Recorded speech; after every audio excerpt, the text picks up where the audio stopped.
Hello everybody, it's been a few weeks and I apologize for that, but today I just kind of want to catch you up on what's been going on and why I really haven't posted anything.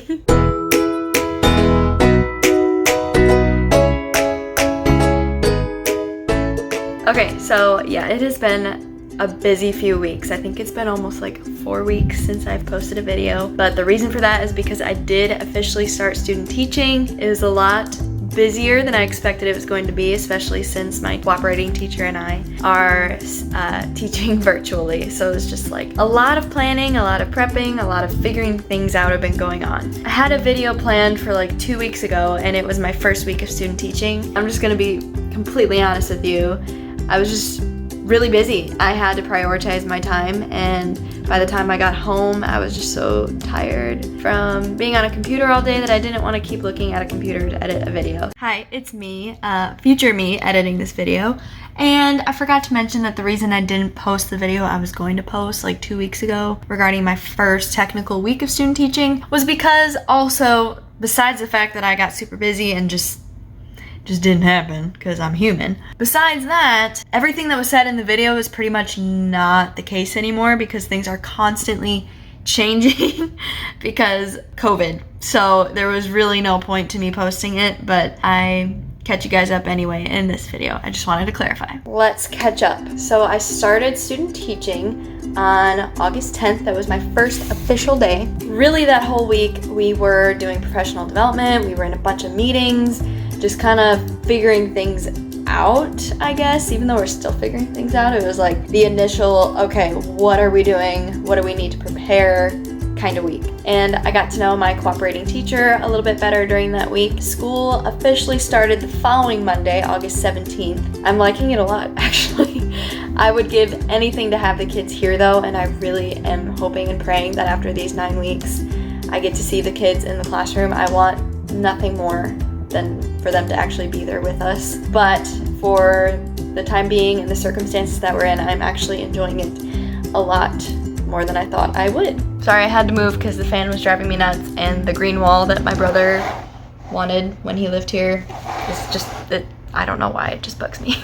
Sorry, jerk. So August 17th, that whole week was when school started. Kind of just getting to know the kids, figuring out the technology, really getting to know the kids, I think, was basically that whole week. As a teacher, you are literally planning every day. I might be going a little too extreme with my planning because I think I'm already planning week 4 as far as morning meetings go. Now, morning meetings are so far the best part of my day because that's the time I get to see my kids, and we'll see them maybe once or twice throughout the day. It just kind of depends on our plans, but morning meeting is just where we all gather as a class. Me, my cooperating teacher, and then all about 31 of the kids all get on Google Meet and just talk, catch up. We usually play a game. One of the first things I did was Would You Rather.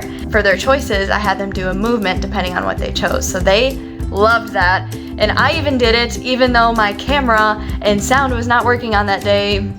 Don't ask me why I was not happy about it, but it's okay, I did it anyway, and I was like chatting in the Google Meet chat while they were doing it, letting them know, hey, I can see you guys, good job, like just encouraging them. They know that if they get on 10 minutes before, there's music that's playing, and we start as soon as the music stops. So it's been fun to go through and like find kids music or like cool timers. There's plenty of options on YouTube. One that I've added for my personal touch is Animal Crossing music because I'm a nerd, okay? But that is like my favorite game, and we've included Disney music, just fun stuff like that to get their day started. This is week 2 and we're still getting to know the kids. We're starting them out, setting up like their reading and writing journals, setting them up on the technology, all of the technology applications that we use, just kind of getting them acclimated there. So next week is gonna be a little different. We are starting DRAs, which is basically like a running record. We're gonna listen to them read virtually. It's been really different to see how we can apply in-person things to virtual learning. But we're making it work and I'm enjoying it. I love using technology and I love being creative and doing like graphics and stuff. So putting together a Bitmoji classroom is fun for me. And also I think tomorrow we will be recording our first lesson. What we are doing as of right now is recording a lesson and then posting it for them to watch. And if they have any questions, they can go onto Google Classroom, our Google Classroom page, and ask us questions there. Or we can always pull for like individual working, which is at the end of our day. We have a specific time allotted for that if kids need help with anything. But we will be pulling small groups and doing all of that next week. Another fun thing we've done this week, I'm just trying to like catch you guys up, so I'm all over the place, I'm sorry. Another fun thing we've done is show and tell. We're doing that this week. Obviously we have 30 kids, so I've had to break it up into 3 days, 10, 10, 10. They just bring an item from home or show an item from home that means a lot to them. And one of our students actually had, her dad travels the world, and so she had things like a little doll from China, from Russia, and then one of those, I forget where it was from, but I'll put a picture here. It was so cool. I've never actually seen like a real one in person. I've only seen it in movies and stuff like that, so that was awesome. Some of the kids showed off their pets. We had a kid show off his little brother, which was different for show and tell, but it made me laugh. We have been really busy with planning, but sometimes there is some downtime. Like, we're virtual teachers. We're gonna have a little bit of downtime here and there because we don't have kids in our classroom. Like, that's okay. Other than that, we are constantly planning, constantly creating things. But when I do have downtime, I have asked the other teachers on my 4th grade team if I could just come in and either observe or do a short little lesson with the kids, just so I can get that in-person classroom experience, since I'm not really getting that right now. I just want to be prepared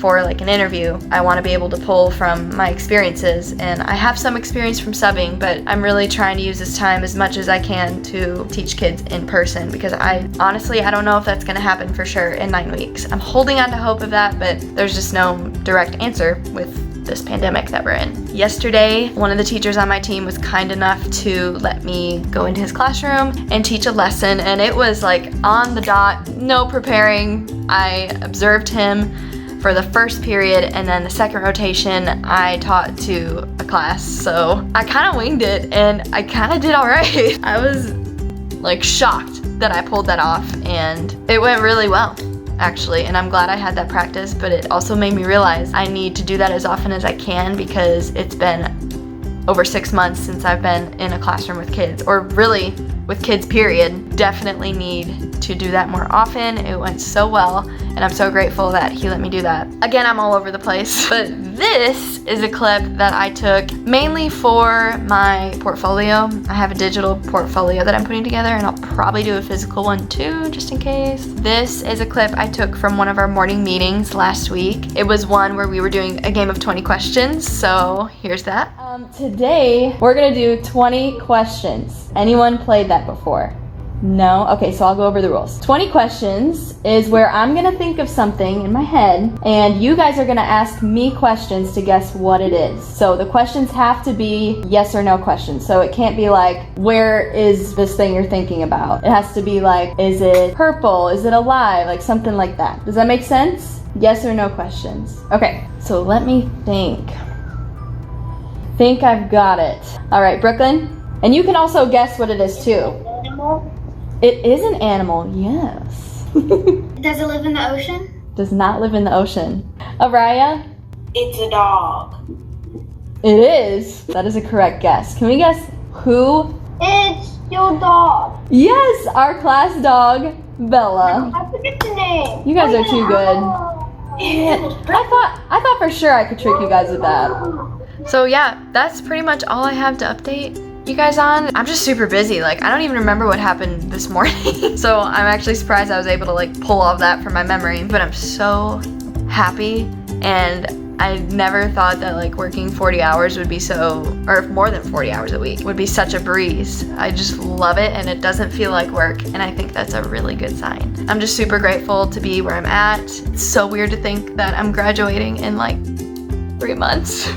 Thank you guys for tuning in. I'm sorry this wasn't like a crazy professional looking video. If you want to stay updated on my journey of student teaching, be sure to subscribe and like the video, and say hi down in the comments if you're new, or if you're not new, just say hi. And I will see you guys in the next one, which is hopefully soon, but I'm really busy, so I can't say an exact date, and I'm really sorry again that the last video just didn't happen. Bye guys.